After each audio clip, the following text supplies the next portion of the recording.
The signal from beyond.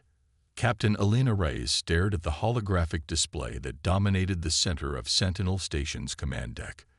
The massive orbital platform that most civilians believed was merely a weather and communications satellite had been her home for the past 3 years. Today, the endless routine of watching empty space was about to change forever. "Captain, we're picking up something unusual," Lieutenant Kai Chen said, his fingers dancing across his console. "It's not matching any known signal patterns in our database." Elena moved to his station, the magnetic boots of her uniform clicking softly against the metal floor. "Source. That's the strange part," Kai replied, adjusting his headset. "Initial readings suggest it's coming from the Sagittarius dwarf galaxy, over 70,000 light-years away." "That's impossible," Elena muttered. "No conventional transmission could reach us from that distance." Yet the evidence was clear on the screen before them. The signal pulsed with a rhythm too perfect to be natural, an unmistakable sign of intelligent origin. As Elena studied the pattern, a chill ran down her spine. The mathematical sequence embedded within the transmission was universal. Prime numbers, the value of pi, basic geometric ratios. The kind of pattern designed to be recognized by any technologically advanced species. "Run it through the advanced translation protocols," she ordered. The station's quantum computers worked silently for several minutes, breaking down the complex signal into its component parts. When the results appeared on the main screen, the entire command deck fell silent. "It's a distress call," Kai whispered. The translation was unmistakable. An advanced civilization calling itself the Luminary was facing extinction at the hands of a hostile force they called the Void Harvesters. The message included stellar coordinates, details of the attacking force, and a desperate plea for assistance. "Get me Admiral Wexler," Elena said, her voice steady despite the adrenaline coursing through her veins. "Priority Alpha." Within minutes, the weathered face of Admiral Terence Wexler appeared on the command deck's main screen. His expression hardened as Elena briefed him on the signal. "Send me the full data package," he ordered. "And Captain, maintain absolute secrecy. No one outside Sentinel Station discusses this until further notice." "Yes, sir," Elena replied, knowing exactly what this meant. For decades, Earth had maintained a facade of technological mediocrity on the galactic stage. After the devastating resource wars of 2087, humanity had united under the belief that showing strength often invited challenge. The United Earth government had secretly built an advanced defense fleet, unlike anything in human history, but kept it hidden in the shadows. A silent guardian waiting for the moment it would be needed. That moment had apparently arrived. The Strategic Defense Council chamber, buried 2 kilometers beneath the Rocky Mountains, hummed with tension. 12 screens surrounded the circular table, each displaying the face of a regional commander from around the world. At the head of the table, Admiral Wexler stood beside Dr. Amara Okafor, Earth's leading xenolinguist. "The signal is authentic," Dr. Okafor confirmed, her West African accent pronounced as it always was when she was excited. "The mathematical markers and linguistic patterns show clear signs of an advanced civilization. They're using universal constants as a foundation for communication. And they're being wiped out," added General John Wei, commander of the Asia-Pacific Defense Sector. "The question is, why should we care? This is happening 70,000 light-years away." Elena, who had been invited to the meeting along with Kai, fought to keep her expression neutral. The cold calculus of interstellar politics was something she'd never grown comfortable with. Admiral Wexler activated the central holographic display, showing a detailed simulation of the signal's origin point and the surrounding stellar neighborhood. "The Luminary civilization appears to be highly advanced," he explained. "Their signal managed to reach us through means we don't fully understand yet. Dr. Okafor's team believes they've developed technology that can create temporary quantum tunnels through space-time. Which means," Dr. Okafor continued, "that whoever is attacking them may eventually acquire this technology. If they're as aggressive as the message indicates, it's only a matter of time before they could pose a threat to Earth. The room fell silent as the implications sank in. There's another factor, Admiral Wexler said quietly. We've spent 50 years hiding our true capabilities, preparing for a moment when humanity would need to reveal its strength. What does it say about us if we ignore a direct plea for help? What kind of species do we want to be known as when we finally step onto the galactic stage? The debate that followed was intense but brief. In the end, the vote was unanimous. Earth would respond. The Nevada Desert Facility was officially listed as a decommissioned military testing ground. Like many government designations, this was a carefully constructed lie. As Alina's transport shuttle descended through the hidden entrance in the desert floor, she marveled at the scale of what lay beneath. An underground shipyard stretched for kilometers in every direction, its vast ceiling simulating a realistic sky. At the center of this artificial valley rested humanity's greatest achievement in military technology, the UES Aeolus. The massive warship gleamed under the artificial sunlight, its sleek hull bristling with weapon systems that most of Earth's population didn't know existed. At 1.8 kilometers long, it was larger than any seafaring vessel ever built, designed not just for combat, but for sustained operations in deep space. "Impressive, isn't she?" said a voice beside Alina. She turned to find Admiral Wexler standing next to her, gazing at the ship with undisguised pride. "I've seen the schematics, but nothing compares to seeing her in person," Alina replied. "She's one of 5, Wexler explained. The others are being prepared at facilities around the world. Together, they form Task Force Aegis."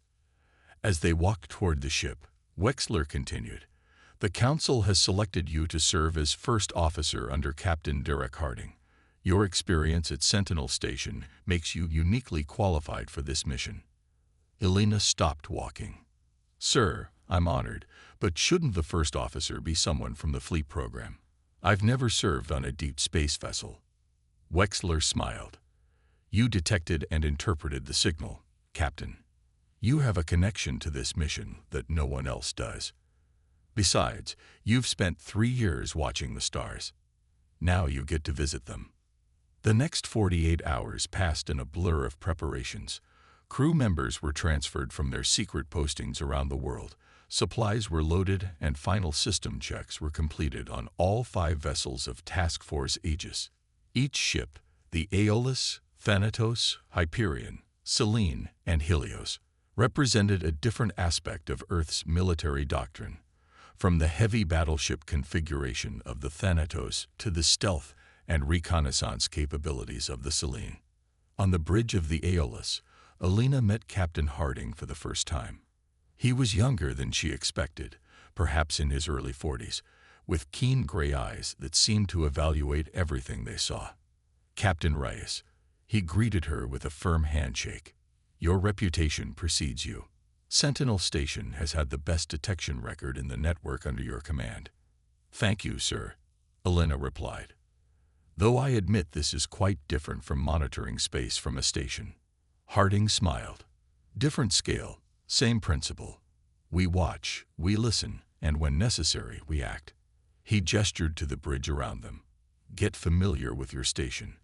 We launch in 6 hours." As Alina moved around the bridge, introducing herself to the crew and learning the ship's systems, Lieutenant Kai Chen appeared at her side. "They transferred me too," he explained with a grin. "Communications officer for the Aeolus. Couldn't let you have all the fun." Alina felt a weight lift from her shoulders. Having a familiar face aboard would make this transition easier. "Have you seen the engine room yet?" Kai asked, his voice dropping to a whisper. They fitted all 5 ships with experimental FTL drives. The engineers are calling them space-fold engines. Theoretical maximum velocity is, well, they don't actually know. We could be looking at transit times that break everything we thought we knew about interstellar travel. Before Alina could respond, the ship's AI announced, "All personnel, prepare for preliminary system activation. Engineering crews to your stations. T-minus 5 hours to launch." Launch day arrived with a sense of momentous occasion that even the most disciplined crew members couldn't ignore. This would be the first time in human history that a military fleet of this size and capability would leave Earth's solar system. In cities around the world, confused citizens looked up as massive sections of ground opened to reveal the hidden vessels rising toward the sky. News channels scrambled to report on what they were seeing, while government spokespersons hurriedly arranged press conferences to explain the situation. On the bridge of the Aeolus, Alina stood at her station as Captain Harding addressed the crew through the ship-wide communication system. Men and women of the United Earth Fleet, today we undertake a mission that will forever change humanity's place in the universe. For 50 years, we have hidden our strength, building in secret while presenting a face of technological modesty to the stars. Today, that changes. We have received a call for help from a civilization facing extinction, and we have chosen to answer. The journey ahead will test us in ways we cannot predict. The spacefold engines will take us farther than any human has traveled before. We may face combat against technologies we do not fully understand. But remember this: you represent the finest engineers, scientists, and soldiers Earth has produced. You carry with you the hopes and strength of an entire planet. Task Force Aegis, prepare for departure. As the massive engines of the 5 warships ignited, casting a glow visible for hundreds of kilometers, humanity revealed its hidden power to the universe. Earth was no longer a quiet backwater planet at the edge of a spiral galaxy. It was the home of the Silent Guardians, and they were about to announce their presence in the most dramatic way possible. The Aeolus rose gracefully into the sky, followed by its sister ships in perfect formation. As they cleared Earth's atmosphere, Captain Harding gave the order that would begin their incredible journey. Helm, engage spacefold drives. Let's answer that call. In a flash of brilliant light that momentarily outshone the sun, Task Force Aegis vanished from Earth's sky, leaving behind a planet forever changed by the revelation of its secret defenders. For better or worse, humanity had stepped onto the galactic stage. The universe would soon learn what that meant. Battle among the stars. Spacefold travel was nothing like the old science fiction movies had portrayed. There were no streaking stars or swirling tunnels of light. Instead, there was simply a moment of impossible pressure, as though the entire universe had collapsed to a single point, followed by a sensation of expansion that made Alina feel as though her consciousness had been stretched across light years. When reality reasserted itself, the luminary home system filled the Aeolus's view screen. Transit complete, reported Lieutenant Commander Sarah Novak from the helm. All systems nominal. Spacefold drive cooling cycle initiated. Status of the task force. Captain Harding asked, his voice remarkably steady despite the disorientation that Alina knew everyone on the bridge was feeling. Thanatos, Hyperion, Selene, and Helios all report successful transit. Kai confirmed from the communication station. Formation integrity maintained at 98.3%. Alina checked her tactical display, marveling at the efficiency of the new drive system. Sir, according to our positioning data, we've traveled approximately 70,542 light years in just under 16 minutes. The implications were staggering. Humanity had just shattered every limitation they thought had been imposed by the laws of physics. But there was no time to celebrate this achievement. The scene unfolding before them demanded immediate attention. The luminary home system consisted of a bright blue-white star surrounded by 7 planets. The third world, a gleaming azure sphere with swirling cloud patterns, was clearly the homeworld. But it was what surrounded the planet that captured everyone's attention. Hundreds of obsidian vessels, each shaped like elongated diamonds with jagged asymmetrical protrusions, surrounded the planet in a dense network. They ranged in size from small fighters to massive capital ships that rivaled the Aeolus in scale. Energy weapons flashed from the dark armada toward the planet's surface, where a shimmering barrier struggled to deflect the assault. "My God," Kai whispered. "The Void Harvesters. There must be thousands of them." Captain Harding's expression hardened. Tactical assessment. First officer. Elena studied the battlefield with practiced eyes. The luminary appeared to be maintaining a planetary shield, but it's failing in multiple sectors. Enemy forces are concentrated in low orbit, with what appear to be harvesting vessels descending to the surface where the shields have collapsed. No sign of luminary ships. Their defense may be entirely ground-based. Sir, Kai interrupted, we're being scanned by multiple harvester vessels. They've detected our presence. Good, Harding replied with a grim smile. I'd hate to have come all this way for nothing. Open a channel to all harvester vessels. Let's introduce ourselves. Kai worked his console, then nodded. Channel open. Sir. Captain Harding stood, straightening his uniform. Attention Void Harvester Forces. This is Captain Derek Harding of the United Earth ship Aeolus, commanding Task Force Aegis. You are engaged in hostilities against a civilization that has requested our assistance. We demand your immediate withdrawal from this system. I believe that's a no, sir, Elena observed. So it seems, Harding agreed. Signal the task force. Battle formation Delta. Weapons free. Defensive posture initially. Let's see what we're dealing with before we commit to full engagement. The 5 Earth vessels spread into a 3-dimensional formation that maximized their overlapping defensive capabilities. On the tactical display, Elena watched as the approaching harvester ships adopted a spherical attack pattern, a classic envelopment strategy. They're experienced, she noted. That formation suggests they've encountered organized resistance before. Range to enemy vessels. 60 seconds to weapons range, reported Lieutenant Zhang from the weapons station. Captain Harding addressed the bridge crew. We've spent 50 years preparing for this moment. Let's show these harvesters what happens when you push humanity into a corner.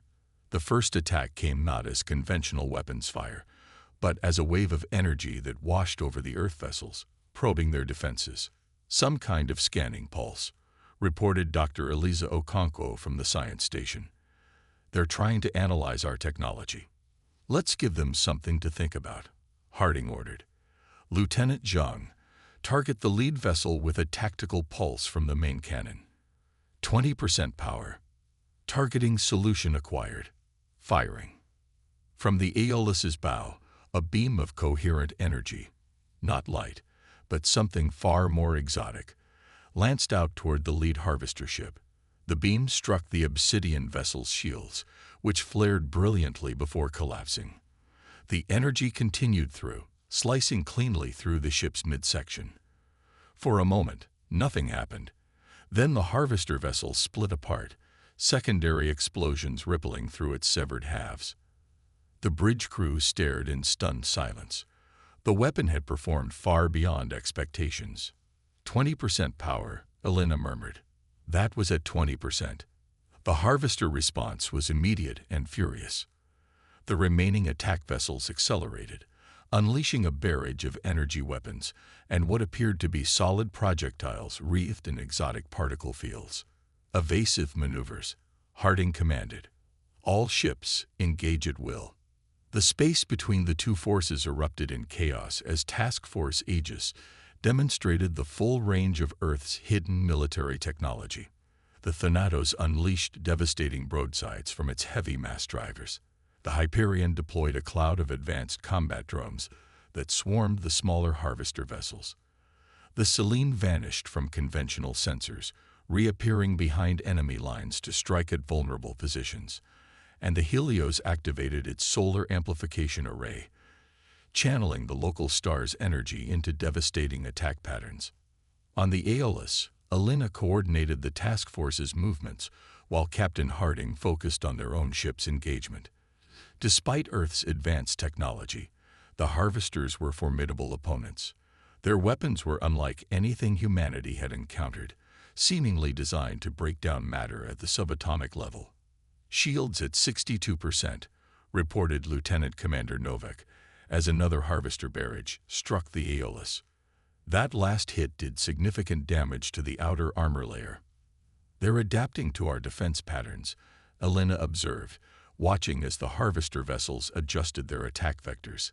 Each hit seems more effective than the last. Dr. Okonkwo looked up from her console with concern. Captain, I'm detecting unusual energy patterns within the harvester fleet. They appear to be linked by some form of quantum entanglement. They're sharing tactical data instantaneously. A hive mind, Alina realized. That's how they're adapting so quickly. Captain Harding considered this information. If they're all connected, then they all share the same weaknesses. Dr. Okonkwo, can we use that connection against them? Possibly, the scientist replied, already working her console. If we could introduce a destabilizing signal into their quantum network. Do it, Harding ordered. Lieutenant Chin, signal the Selene. I want them to locate what looks like a command vessel and prepare to transmit whatever Dr. Okonkwo develops. As the battle continued to rage around them, Alina noticed something on her tactical display. Sir, the planetary shield is stabilizing. I think our attack has forced the harvesters to divert resources from their assault on the planet. Let's give the luminary more breathing room, Harding decided. Lieutenant Zhang, target the harvester vessels in low orbit, particularly any that appear to be in harvest operations. Full barrage, maximum dispersal pattern. The Aeolus's secondary weapon systems activated, sending dozens of precision-guided energy projectiles toward the planet. Each found its mark with uncanny accuracy, disrupting the harvester operations on the planet's surface. Suddenly, a new signal appeared on Kai's communications console. Captain, we're receiving a transmission from the planet's surface. It's the luminary. The main view screen shifted to show a being unlike anything the crew had ever seen. The luminary appeared as a swirling pattern of luminescent energy contained within a roughly humanoid shape, with bright points of light where eyes might be on a human face. Defenders from Earth, the being spoke, its voice translated by the ship's AI into something the crew could understand. I am Sovereign Illuminator Serena, leader of the Luminary Conclave. Your arrival brings hope we had abandoned. We have watched your battle prowess with amazement. Captain Harding bowed slightly.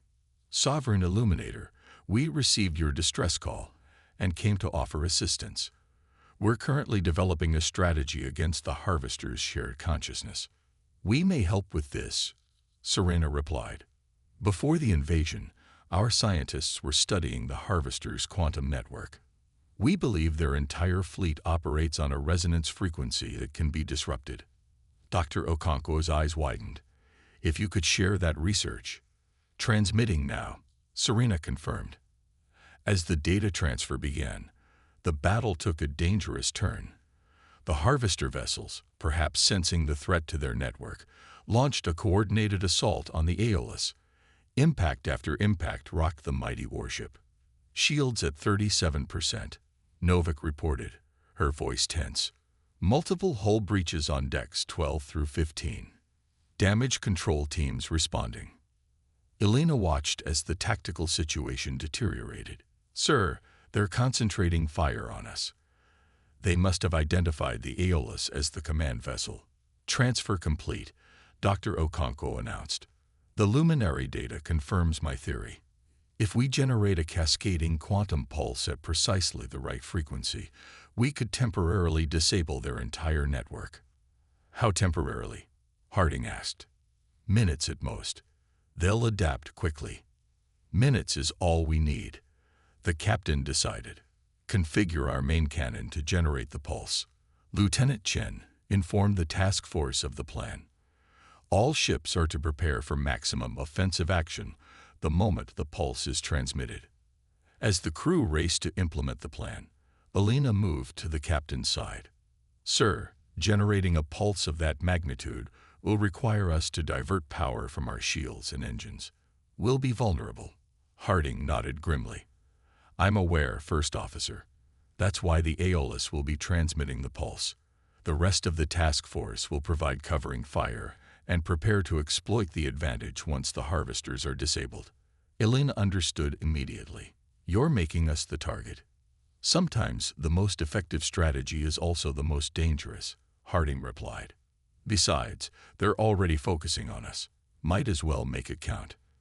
The next few minutes were a flurry of coordinated activity as the task force repositioned for the desperate gambit. The Aeolus took increasingly heavy fire as the other Earth vessels moved into support positions. Pulse generator configured, Dr. Okonkwo reported. Ready on your command, Captain. Harding took a deep breath. All hands, brace for impact. Divert all non-essential power to the main cannon. Lieutenant Jung, target the largest concentration of harvester vessels. Target acquired. Fire. The Aeolus shuddered as an enormous pulse of quantum energy erupted from its main cannon. Unlike the previous beam attacks, this pulse expanded outward in a spherical wave of shimmering blue-white energy. When it reached the first harvester vessel, the effect was instantaneous. The obsidian ship's lights flickered and died, its weapons falling silent. The pulse continued outward, touching ship after ship with the same result. It's working, Elena whispered in awe as the entire harvester fleet went dark. All ships, execute attack pattern Omega, Harding commanded. Full offensive engagement. Hit them with everything we've got while they're vulnerable. What followed was the most one-sided phase of the battle. With the harvester's quantum network disrupted, their vessels drifted in space, unable to coordinate their defenses or return fire effectively. The Earth Task Force showed no mercy, systematically targeting and destroying the largest harvester vessels first, then working down to the smaller ships. On the planet below, the luminaries seized the opportunity to strengthen their planetary shield and launch their own counterattack against the harvester forces that had landed on their world. After 15 minutes of relentless assault, Dr. Okonkwo's voice cut through the controlled chaos of the bridge. Captain, I'm detecting signs that the harvester network is beginning to reestablish itself. We have maybe 2 minutes before they're operational again. Harding studied the tactical display, where less than a third of the original harvester fleet remained. They've lost too many ships to maintain their position around the planet. Lieutenant Chen, open a channel to all remaining harvester vessels. When the channel was established, Harding's voice was cold and precise.